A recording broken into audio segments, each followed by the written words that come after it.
Hello दोस्तों, स्वागत है आप सभी का। सातवें चरण में शिक्षक नियोजन में कट ऑफ क्या रहेगा, इसको लेकर आप में से बहुत सारे लोगों का क्वेश्चन है और बार बार इतने कमेंट्स आते हैं कि सभी लोग बस एक ही बात जानना चाहते हैं। पिछले दिनों हम लोगों ने पूछा भी था कि आप वीडियो किस चीज़ पर देखना चाहते हैं, तो सबसे ज़्यादा जो पोल आया उसमें यही बताया गया कि हम लोग ये जो कट ऑफ रहने वाला है सातवें चरण में, इस पर आप वीडियो बनाइए। तो हम लोग आज इसी की शुरुआत कर रहे हैं। इस वीडियो की शुरुआत में ही आप लोग को बता देते हैं कि कट ऑफ के ऊपर कुल 3 वीडियो बनाए जाएंगे। ये पहला वीडियो है, फर्स्ट पार्ट है, इसका सेकंड और थर्ड पार्ट भी होगा। आप पूछेंगे इतना लंबा वीडियो बनाने का क्या ज़रूरत है। ज़रूरत इसलिए है क्योंकि आप ये मान के चलिए कि अगर यहाँ पे हवाबाजी में हम कुछ भी आंकड़ा लेके चले जाएंगे, कितना परसेंट होगा, इतना परसेंट होगा इस कैटेगरी में, तो क्या आपको इस पर विश्वास होगा? विश्वास ही नहीं जमेगा। या अगर विश्वास कर भी लिए तो मन में आपके शंका रहेगी, उधेर बुन एक चलता रहेगा कि आखिरकार इनमें से कौन सा आंकड़ा सही है और कौन सा आंकड़ा गलत है, सर जो बताया है इस पर विश्वास करने लायक है भी या नहीं है।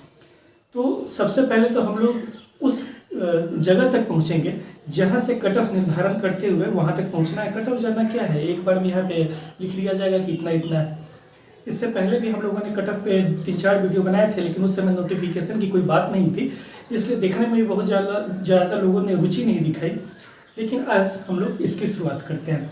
पूरा वीडियो देखिएगा, बिना स्किप किए हुए देखिएगा, क्योंकि अगर आप स्किप करके देखते हैं तो ये हो जाता है कि जो महत्वपूर्ण बात बीच में बताई जाती है वो आपसे छूट जाता है और बाद में उसको समझे बिना आप कमेंट करके परेशान हो जाते हैं। तो आइए स्टार्ट करते हैं। सबसे पहले यहाँ पे हम लोग बात करेंगे कि कट ऑफ को प्रभावित करने वाले कारक कौन से, फैक्टर कौन कौन से ऐसे जिनका प्रभाव सातवें चरण में शिक्षक नियोजन में कट ऑफ पे पड़ेगा। क्योंकि अगर आपको ये पता होगा कि कौन कौन से फैक्टर कट ऑफ पे असर डालने वाले हैं, तभी तो आप कट ऑफ निकालिएगा। जब आपको पता ही नहीं होगा कि कौन कौन से फैक्टर आएंगे, तब कट ऑफ निकालने की कोई बात ही नहीं होगा। सबसे फर्स्ट जो यहाँ पर आपके सामने में लिखा गया, आप देख भी पा रहे हो कि छात्रों की संख्या यानी कि अभ्यर्थियों की टोटल संख्या कितनी है। क्योंकि किसी भी एग्जाम में कट ऑफ का निर्धारण इस बात से होता है कि उस एग्जाम में, उस परीक्षा में, उस कंपटीशन में शामिल होने वाले छात्रों की, अभ्यर्थियों की कुल संख्या कितनी है और कितनों के बीच में ये मुकाबला रहने वाला है। तो आप देख पा रहे होंगे कि यहाँ पर आपके सामने लिखा भी गया है कि अभी तुरंत छठा चरण समाप्त हुआ है। आपको पता ही होगा कि अप्रैल के महीने में चौथा राउंड जो काउंसलिंग है छठे चरण का, ये समाप्त हुआ है, जो विशेष राउंड काउंसलिंग था। हालांकि इसके बाद भी बचे हुए जो नियोजन इकाई थे इनमें काउंसलिंग की बात थी, लेकिन फिलहाल ऐसा खबर सामने में आ रहा है कि इनको सातवें चरण में मर्ज कर दिया जाएगा, मिला दिया जाएगा। तो यहाँ पर एक बात जो देखने में आई है कि अभी छठा चरण तुरंत समाप्त हुआ है। इससे पहले बिहार में ऐसा शायद ही कभी हुआ कि एक शिक्षक बहाली इतनी बड़ी संख्या में आई। जब आपने देखा होगा कि 94,000 शिक्षक की बहाली आई और इसके तुरंत बाद 80,000 शिक्षक की बहाली आने जा रही है, ऐसा बिहार में शायद ही पहले कभी हुआ है। और ध्यान देने की बात यह है कि आज की वीडियो में हम लोग ये भी चर्चा करेंगे कि 80,000 का आंकड़ा कहाँ से आ जाता है। ये पेपर में आप लोग हमेशा देखते होंगे कि 80,000 छप जाता है, 80,000 कहाँ से आ जाता है। इस 80,000 को हम यहाँ पे साबित करके दिखाएंगे कि आप में से लोग पूछते हैं कि सर ये जो 80,000 का आंकड़ा आता है ये वास्तविक आंकड़ा है या बस ऐसे ही पेपरबाजी, इसको भी यहाँ पर करके दिखाया जाएगा। तो सबसे पहले तो ये बताया गया है कि यहाँ पर वीडियो थोड़ा सा लंबा हो जाएगा भाई मेरा, क्योंकि इतने पॉइंट्स को डिस्कस करना है। तो बिना स्किप करते हुए आराम से देखिएगा और विश्वास कीजिए अंत में इतना पसंद आएगा वीडियो कि आप इस वीडियो को लाइक करके जाइएगा, ये पूरा विश्वास है हमारा। तो ये 94,000 शिक्षक की बहाली जस्ट छठे चरण में अप्रैल के महीने में हुई है और अगस्त के महीने में आपको दिखने जा रही है 80,000 शिक्षकों की बहाली। ठीक है, तो यहाँ पर एक फैक्टर तो काम जरूर करेगा कि आपको जो पहले ऐसे कैंडिडेट होंगे जिनका प्राप्तांक ज़्यादा रहा होगा, जिनका मेधांक ज़्यादा था, वे ऑलरेडी छठे चरण में खिंचा चुके हैं। ठीक है, क्योंकि इनका मेधा अंक बहुत ज़्यादा था तो ये छठे चरण में खिंचा चुके हैं। मान लीजिए कि जो 4 साल 5 साल 6 साल से बीएड करके बैठे हुए थे, डीएलएड करके बैठे हुए थे, सीटेट पास करके बैठे हुए थे, तो इन सारे लोगों का तो ऑलरेडी छठे चरण में हो चुका है। तो इनसे तो आपको परेशानी ज़्यादा होने की समस्या नहीं है। इसके बाद एक बात और है कि पिछला एक वीडियो हम लोगों ने बनाया था, जो हमारे पुराने दर्शक हैं उन लोगों को ध्यान होगा कि सीबीएसई से आरटीआई मंगवा के हम लोगों ने कैलकुलेट करके आपको दिखाया था कि किस तरीके से बिहार में कितने छात्र ऐसे हैं जो कि सीटेट क्वालिफाइड है। मेन मुकाबला उसमें हम लोगों ने बताया था कि जो सेशन है 2017-19 2018-20 और 2019-21 बैच के बीच में, क्योंकि यही वे सेशन है जिनका फाइनल रिजल्ट आ चुका है और इनके छात्र सीटेट क्वालिफाइड। ये 3 बैच मेन। इसके पहले के बैच को इसलिए भी शामिल नहीं कर रहे हैं ज़्यादा, क्योंकि इसके पहले के बैच में जिनका मेधा प्रतिशत अधिक था, जो सीटेट क्वालिफाइड थे, वे लोग खिंचा चुके हैं, उनका नियोजन छठे चरण में हो चुका है। यहाँ पर ध्यान देने वाली बात ये है कि जब पिछली बार हम लोगों ने वीडियो बनाया था तो इसमें छात्रों की संख्या, अगर आप लोग को ठीक से याद हो तो कैलकुलेट करके बताया था कि लगभग 1.5 लाख छात्र ऐसे हैं जो 7वें चरण में आपके कॉम्पिटिटर बनेंगे और इनका मुकाबला 7वें चरण में आपको करना पड़ेगा। ये 1.5 लाख छात्र हैं।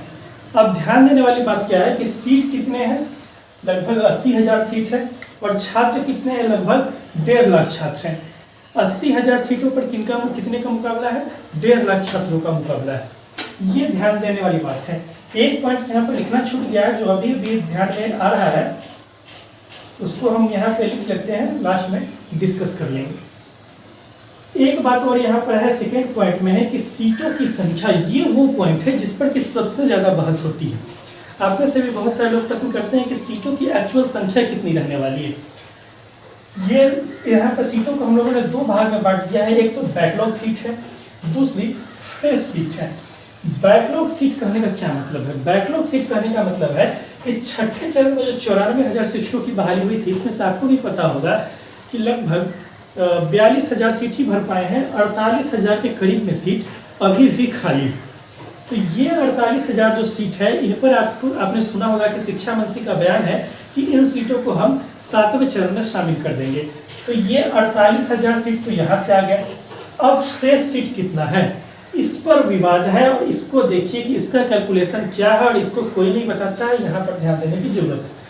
फ्रेश कहने का मतलब है कि वो जो लेटर निकला था, जो सचिव महोदय की तरफ से एक लेटर निकला है ना कि जून तक आपको सारी रिक्तियों को कैलकुलेट करना है, जिसमें 31 मार्च 2022 तक की जितनी भी रिक्तियां हैं उनको कैलकुलेट करके 7वें चरण में शामिल करना है। अब यहाँ पर एक मिस्टेक हो जा रहा है, आपसे भी मिस्टेक हो रहा है, कई लोगों से भी मिस्टेक हो रहा है। इस मिस्टेक को समझिए कि फ्रेश रिक्ति 2 साल में कितना। अगर आप इस लाइन को पढ़ रहे हैं कि फ्रेश रिक्ति 2 साल में कितना है, यानी कि आप गलती कर रहे हैं। ध्यान दीजिएगा, इसको सही से पढ़ा ऐसे जाना चाहिए कि फ्रेश रिक्ति 3 साल में कितना है। आप चौंक गए होंगे, 3 साल कहाँ से आ गया? तो ध्यान दीजिए, छठा चरण जो शिक्षक नियोजन हुआ था उसमें जुलाई 2019 तक की रिक्तियां ली गई थी। कब से कब तक की रिक्तियां ली गई थी? 2012 से 2019 तक के जुलाई 2019 तक की जो रिक्तियां थी, इनको छठे चरण में 94,000 शिक्षकों में शामिल किया गया था। जुलाई 2019 के बाद मार्च 2022 तक जितनी भी रिक्तियां हैं उनको 7वें चरण में शामिल किया जा रहा है। यानी कि अगर आप जुलाई 2019 से जुलाई 2020 काउंट कीजिए तो 1 साल, जुलाई 2020 से जुलाई 2021 काउंट कीजिए तो 2 साल, और जुलाई 2021 से मार्च 2022 काउंट कीजिए तो लगभग 3 साल हो जाता है।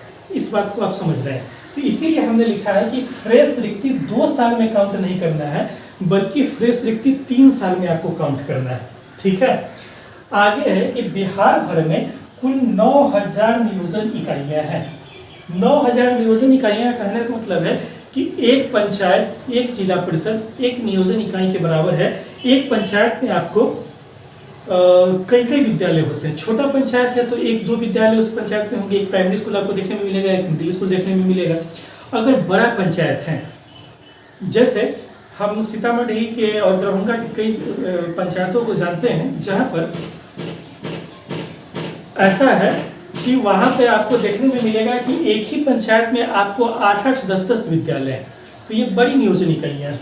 तो ऐसे बिहार भर में कुल 9,000 नियोजन इकाइयाँ हैं। और लास्ट पॉइंट यहाँ क्या लिखा है कि बिहार में कुल लगभग 42,000 प्राथमिक विद्यालय हैं। 42,000 से थोड़े से ज़्यादा है आंकड़ा, लेकिन ध्यान रखिएगा हम लोग कैलकुलेशन करने में 42,000 का आंकड़ा नहीं रखेंगे, केवल 38,000 प्राथमिक विद्यालय ही लेके चलेंगे। अब आप पूछेंगे कि 4,000 आप क्यों घटा दिए? इसलिए घटा दिया है मेरे भाइयों, क्योंकि पिछले कई सालों में इनमें से 42,000 में से ये 42,000 का आंकड़ा थोड़ा पुराना है। क्योंकि ऐसा तो नहीं है कि किसी वेबसाइट पे आपको लिखा हुआ है वहाँ से आप निकाल के ले आइए, वहाँ पे जो वेबसाइट पे भी लिखा हुआ है वो भी पुराना आंकड़ा सब है। तो पिछले 2 सालों में ऐसा हुआ है कि बहुत सारे विद्यालय बंद हुए हैं या मर्ज हो गए हैं, दूसरे विद्यालय में उनको सम्मिलित कर लिया गया, इसलिए हम लोगों ने 4000 विद्यालयों को घटा दिया है। हम लोग हमेशा मिनिमम पे काउंट करके चलते हैं कि मिनिमम इतना हो तो इतना तो होगा ही, मैक्सिमम तो जितना अधिक से अधिक हो जाएगा उतना बढ़िया है, ठीक है। अब ध्यान देने वाली बात है कि फ्रेश रिक्तियां आखिरकार कितनी होगी 3 साल में। आपको ध्यान में होगा कि किनका आंकड़ा मांगा गया है। ऐसे लोगों का आंकड़ा मांगा गया है जो रिटायर किए हैं, जिन्होंने किसी कारणवश अपना त्याग पत्र दे दिया है, जो मृत हो गए हैं, ऐसे लोगों का आंकड़ा मांगा गया है। अब ऐसे कितने लोग हैं? ज़्यादा संख्या तो रिटायर करने वाले लोगों का ही होता है। एक सैंपल के लिए आप लोग जब पिछले दिनों 4-5 दिनों से देख रहे हैं कि आप लोग जब कमेंट कर रहे थे कि ये कट ऑफ वाला वीडियो बनाइए, हम इसलिए चुप थे क्योंकि इस बीच में सैंपल इकट्ठा कर रहे थे, कुछ जानकारी जुटा रहे थे कि आखिरकार 1 साल में एक जिले में कितने शिक्षक रिटायर करते हैं। इसका देखिए भाई, जो एक्यूरेट आंकड़ा है वो जिला शिक्षा पदाधिकारी के पास ही होगा, क्योंकि फिर से बोल रहे हैं कि ऐसा किसी वेबसाइट पर नहीं लिखा हुआ है, आपको आरटीआई करके मंगवाना पड़ेगा आंकड़ा। तो अब आप में से बोलिएगा आपके पास आंकड़ा नहीं है तो आप कैसे बोल दिए भाई। इसके लिए कोई ऐसा तो नहीं है कि रॉकेट साइंस अलग से पढ़ने की जरूरत है। आप अपने आसपास भी नजर दौड़ाएंगे, जो शिक्षा विभाग में आपसे जुड़े हुए हैं उनसे भी अगर प्रश्न पूछेंगे तो जो आंकड़ा हम बोल रहे हैं लगभग इससे यही आंकड़ा वो बोलेंगे। हमने सैंपल में लगभग 10 विद्यालयों को लिया। 10 विद्यालयों में छोटा ही सा सैंपल, बहुत छोटा सा सैंपल, लेकिन देखिए 10 विद्यालय में केवल 2 साल में 9 लोग रिटायर किए। 10 विद्यालय में 2 साल में 9 लोग रिटायर किए हैं। तो इसका हम लोग ये मान के चल सकते हैं कि 3 सालों में जो ये 38,000 विद्यालय हैं, 3 साल में इन 38,000 विद्यालयों में केवल हर विद्यालय से आप एक आदमी को भी रिटायर कर दीजिएगा तो भी लगभग 38,000 लोग रिटायर हो जाएंगे। यहाँ पे आंकड़ा थोड़ा सा गलत हो रहा है। हमने बोला है कि 1 साल में लगभग 1,000 लोग रिटायर करते हैं।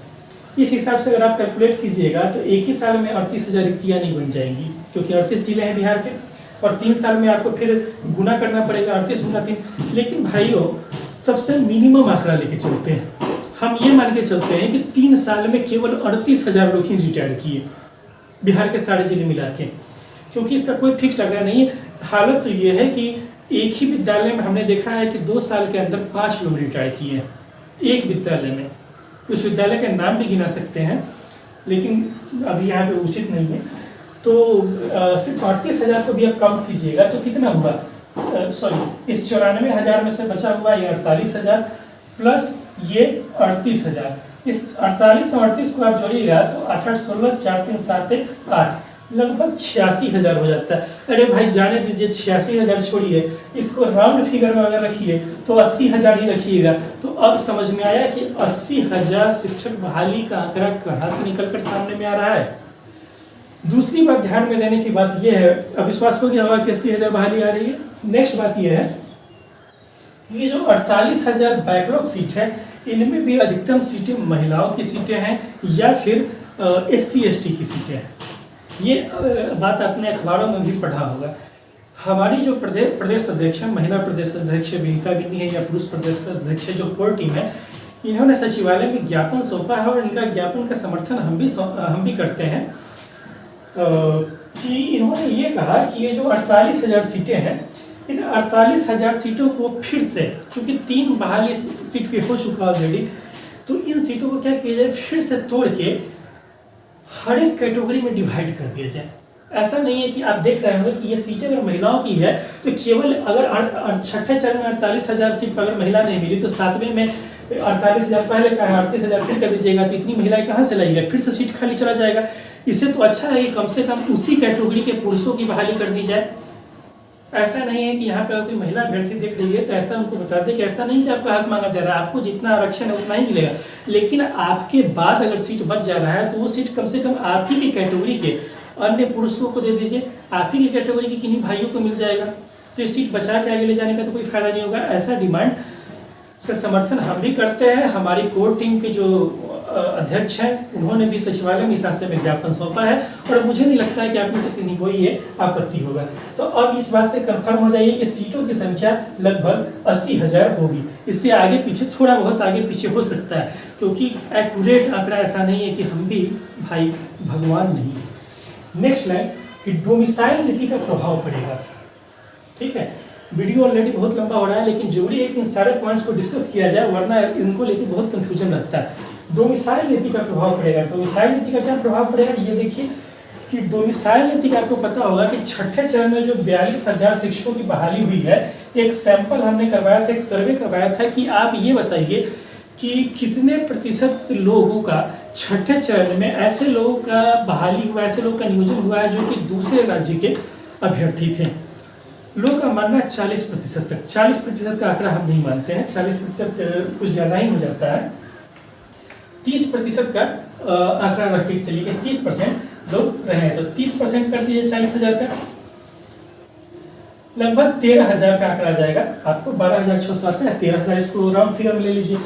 तो 42,000 में से 13,000 लोग छठे चरण में ऐसे थे जो कि अन्य राज्य के थे, इनका बिहार में नियुक्ति हुआ है। लेकिन अब तो आपको पता है कि 7वें चरण में क्या होने जा रहा है, डोमिसाइल लग रहा है, केवल बिहार के रहने वाले ही बिहार में अप्लाई कर पाएंगे। यानी कि इन एक्स्ट्रा 13,000 सीटों पर सिर्फ बिहार के लोगों को नौकरी मिलेगी, बिहार के छात्रों को फायदा होगा। वैसे बिहार के छात्रों को फायदा होगा जिनके मुंह के सामने से निवाला छीन लिया जाता था, इस बार उनको लाभ मिलेगा डोमिसाइल नीति लागू होने से। तो ये एक सकारात्मक बात है। नेक्स्ट बात है कि आवेदन ऑनलाइन होगा। आवेदन ऑनलाइन होने का क्या फायदा है, ऑनलाइन आवेदन होने का ये फायदा है कि आपने बहुत लोगों के मुंह से सुना होगा कि कुछ लोगों का कम मार्क्स पे भी हो गया और कुछ लोगों का अधिक मार्क्स पे भी नहीं हुआ। ऐसा क्यों हुआ कि किसी का कम पे हो गया, किसी का अधिक तो नहीं हुआ? तो कुछ लोग कम जगह से ही फॉर्म भर पाते थे। जो महिला है, मान लीजिए कि दूर दराज इलाकों में फॉर्म नहीं भर पाती थी, आसपास 2-4 जगह फॉर्म भर दिया, उसके बाद अधिक दौड़ धूप नहीं कर पाई, नहीं भर पाई। लेकिन ऑनलाइन आवेदन और सेंट्रलाइज्ड आवेदन दोनों को एक साथ ले रहे हैं कि इसमें क्या फायदा होगा कि आप घर बैठे साइबर कैफे से जैसे आवेदन करवाते हैं वैसे करवा सकते हैं, अपने मोबाइल से आवेदन कर सकते हैं। इसके लिए आपको दौड़ा भागी नहीं करना पड़ेगा। इसका क्या नतीजा होगा कि आप पूरे बिहार के लिए एक आवेदन से ही काम चला सकते हैं। तो ये तो अच्छी बात है कि ऑनलाइन आवेदन होगा। इसका मतलब कि आप बिहार की सारी सीटों के लिए योग्य माने जाएंगे, आप बिहार के सारी सीटों के लिए दावेदार हैं। और पहले ऐसा नहीं होता था, दौड़ दौड़ के करना पड़ता था। कई जगह तो इतना भ्रष्टाचार था, बार बार इस बात को वीडियो में उल्लेख कर चुके हैं कि मुखिया तो आपको फॉर्म ही नहीं डालने देते थे, अपने कैंडिडेट को आगे लाने के लिए आपका फॉर्म तक एक्सेप्ट नहीं किया जाता। आप वहाँ गए नियोजन इकाई में फॉर्म डालने, वहाँ नियोजन इकाई पर ताला लगा हुआ है, आप घूम घाम के चले आए। अब एक ही नियोजन इकाई में आप कितनी बार जाते हैं? ये सब खेल होता था पहले। तो अब इस सब पर रोक लगेगा, धांधली पर रोक लगेगा। नेक्स्ट है ट्रांसफर। ये जो ट्रांसफर का मुद्दा आ गया है, आपको हमने एक बार वीडियो बनाया था, उसमें बताया था कि ट्रांसफर का मुद्दा 7वें चरण में रोड़ा बन रहा था। लेकिन आज की अखबार में जिस समय वीडियो रिकॉर्ड कर रहा हूँ उस समय खबर आ चुकी है कि ट्रांसफर अब बाद में होगा, पहले 7वां चरण का शिक्षक बहाली होगा। तो ट्रांसफर बाद में होने का क्या फायदा है, ये भी आपके हक में ही है। जानिए कि कैसे आपके हक में है।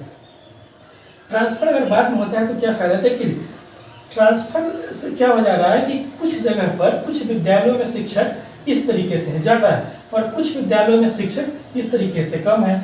तो सरकार की क्या योजना थी कि जहाँ ज़्यादा है वहाँ से कम वाले जगह पर भेज के समायोजित किया जाए। समायोजित का मतलब है एकोमोडेट किया जाए। यानी कि अगर ये ट्रांसफ़र हो जाता तो आपको पूरे बिहार के जो 42,000 लगभग प्राइमरी स्कूल है, इनमें शिक्षकों का लेवल इस तरीके से दिखाई देता। लगभग हर एक विद्यालय में शिक्षक एक बराबर में आपको दिखाई देते। लेकिन अभी क्या है, इसका अगर आप ग्राफ बनाना चाहिएगा तो ग्राफ कुछ ऐसे बनेगा, ऊपर नीचे ऊबड़ खाबड़ बनेगा, ऊबड़ खाबड़ बनेगा। ऊबड़ खाबड़ बनेगा कहने का मतलब कुछ विद्यालयों में अधिक शिक्षक हैं। यकीन मानिए कुछ विद्यालयों को हमने देखा है, आपने भी आसपास के विद्यालयों को देखा होगा कि कुछ विद्यालयों में बच्चे कम हैं, शिक्षक ज़्यादा है। और कई एक ऐसे विद्यालय हैं जहाँ शिक्षक बहुत ही कम है और बच्चे बहुत ज़्यादा है। तो ये जो ऊबड़ खाबड़ का लेवल दिखाई देगा, तो इससे एक फायदा क्या होगा कि जो रिक्ति की गणना है, जिस विद्यालय में कम शिक्षक अभी हैं वहाँ से भी रिक्ति तो काउंट होकर चला जाएगा और इस रिक्ति पर फ्रेश बहाली भी होगा।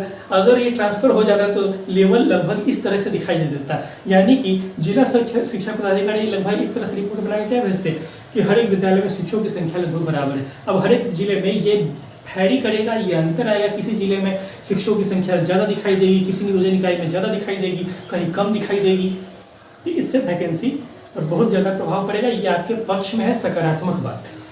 नेक्स्ट क्या है कि छठे चरण, इसको हम बोले थे कि अभी जस्ट रिकॉर्ड करते समय ध्यान में आया है, पॉइंट लिखते समय ध्यान में था। छठे चरण में जो लोग अप्लाई कर चुके हैं वे लोग 7वें चरण में भी अप्लाई करने वाले हैं। यकीन मान के चलिए ये लोग अप्लाई करेंगे ही करेंगे। किस लिए अप्लाई करेंगे? छठे चरण में रहने वाले किसी और जिले के हैं, दूसरे जिले में चले गए हैं। अब आप इनको अप्लाई करने से मना भी नहीं कर सकते हैं, क्योंकि ऐसा कोई नियम नहीं है। हाँ, एक नियम है, हालांकि इसको छठे चरण में जिन लोगों का हो चुका है वे अभी इस नियम को मानने के लिए तैयार नहीं है, लेकिन जब आप फॉर्म अप्लाई कीजिएगा और जब फॉर्म रिजेक्ट होगा तब से पता चल जाएगा कि जो आज बोल रहे हैं सही है। नियम ये है कि आप समान ग्रेड पे में दोबारा अप्लाई नहीं कर सकते, यानी कि जिनका छठे चरण में 1 to 5 में हो चुका है वे 7वें में भी 1 to 5 में अप्लाई नहीं कर सकते हैं, 6 to 8 में जा सकते हैं। जिनका छठे में 6 to 8 में हो चुका है वे 7वें में 6 to 8 में नहीं आ सकते हैं। 7वें में चाहे तो हाई स्कूल में चले जाएं अगर उन्होंने STET की परीक्षा पास की है तो, लेकिन 1 to 5 में तो वे नहीं आएंगे। इसका 6 to 8 में हुआ है, 1 to 5 में क्यों आएंगे? तो यहाँ पर एक बात ध्यान में, ये दबाव 6 to 8 पे बनेगा और 1 to 5 पे भी थोड़ा बहुत बनेगा, जो लोग का दूर दराज में हो गया है कि छठे चरण वाले भी अप्लाई करेंगे। तो इतने फैक्टर्स हैं जिनको मिलाकर 7वें चरण में कट ऑफ का निर्धारण होगा। ध्यान देने वाली बात है कि आपने अगर देखा होगा कि यहाँ पर 7 पॉइंट लिखा गया, 7 में से 6 पॉइंट पॉजिटिव है, यानी कि आपके पक्ष में। सीटों की संख्या आपको बढ़ी हुई दिखाई दे रही है। यहाँ पर जो 1.5 लाख स्टूडेंट हैं, इस सीटों की संख्या 80,000 है। जो अधिक मेधांक वाले लोग हैं इनका छठे चरण में हो गया है। तो इस बात से भी थोड़ी कम, इस बात से भी थोड़ा आपको कट ऑफ कम देखने को मिलेगा 7वें चरण में। लेकिन हाँ, अभी भी कह रहे हैं ऐसा नहीं है कि आपका 50% है और इस उम्मीद को लगा के बैठे हैं कि मेरा 50% पर हो जाएगा। ऐसा नहीं है। क्यों नहीं है, इसकी चर्चा हम लोग नेक्स्ट वीडियो में करेंगे। आज का वीडियो पसंद आया हो तो इसको लाइक कीजिए, हमारे चैनल को सब्सक्राइब करना बिल्कुल मत भूलें और इस वीडियो को बिहार भर के हर एक छात्र तक पहुंचा दीजिए, ताकि इसका कट ऑफ को लेकर किसी के मन में कोई संदेह नहीं जाए। मिलते हैं आपसे नेक्स्ट वीडियो में, तब तक के लिए धन्यवाद। Thank you.